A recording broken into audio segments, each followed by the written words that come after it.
You're scrolling through your phone, heart sinking as you see their story pop up. Yep, that ex who promised you forever but left you faster than Usain Bolt running the 100-meter. You're crushed, aren't you? That ache in your chest feels like someone parked a camel on it. You ever find yourself lying on your prayer mat after crying your eyeballs out, whispering, "Ya Allah, I just wanted love, not a life lesson"? Yeah, been there. You gave your heart, your time, your voice notes, your whole soul, only to be left on read and emotionally unfollowed. Whether it was a halal intention gone sideways or a haram situationship dressed up in Islamic quotes, the heartbreak? Oh, it hurts. Like double Saja pain level. Here's the thing. Love is beautiful, but risky, especially when we place someone else on the throne of our heart that was meant for Allah alone. We give them VIP access, front row, seats to our soul, only to realize they weren't even supposed to be in the building yet. Think about it. You lent your heart to someone, and they fumbled it like I fumble my salah when I'm running late. Yep, guilty. But here's the thing. Allah created your heart, and He knows exactly how to fix it. The Qur'an says in Surah Ash-Shar 5-6, "Indeed, with hardship comes ease." That's not just a promise. It's a divine guarantee. Heartbreak is heavy, but Allah's mercy is heavier. Remember when you tripped over your own ego trying to impress someone? Okay, maybe that's just me. And when it crashes, oh, it crashes. You start listening to sad Qur'an recitations on repeat,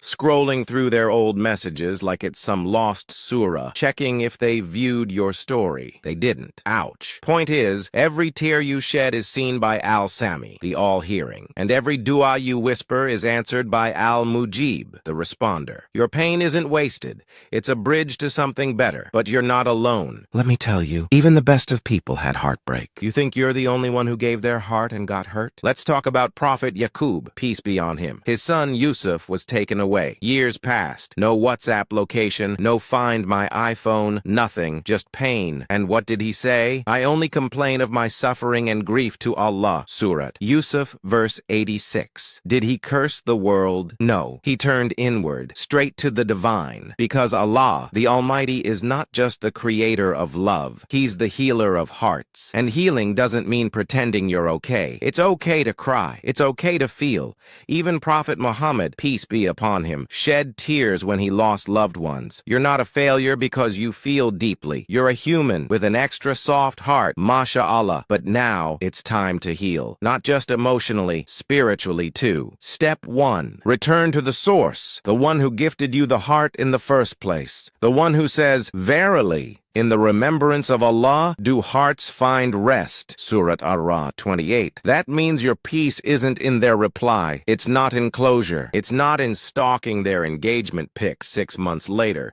It's in dhikr, in those late-night du'as, in calling out, "Ya Jabbar, mend me." Step 2. Tauba, not trauma loops. Let's be honest. Some heartbreaks happen because we walked a path we knew wasn't right. DMs turned into dates. Halal vibes turned into haram choices. And now you feel shame. Good. That means your heart is alive. But do not drown in guilt. Rise from it. Own it. And say the words that open every gate of mercy. Astaghfirullah. Allah loves the broken, the repentant, the ones who messed up and came crawling back. The ones who say, "Ya Allah, I chose wrong. Help me choose you next time." Step 3. Rewrite the narrative. You're not someone who got used and tossed aside. You're someone being redirected by Ar-Rahman to something better. Maybe Allah broke your heart so you'd stop giving it to people who don't know how to hold it. Maybe He emptied your hands so He could fill them with barakah. There's beauty in that. There's growth in that. Oh, and before I forget, here's a dua for when you feel crushed by emotional pain and financial stress. Because let's be real, heartbreak plus debt, the ultimate combo meal of despair. The Prophet, peace be upon him, taught this powerful supplication. Allahumma inni a'udhu bika min al-hammi wal-hazn,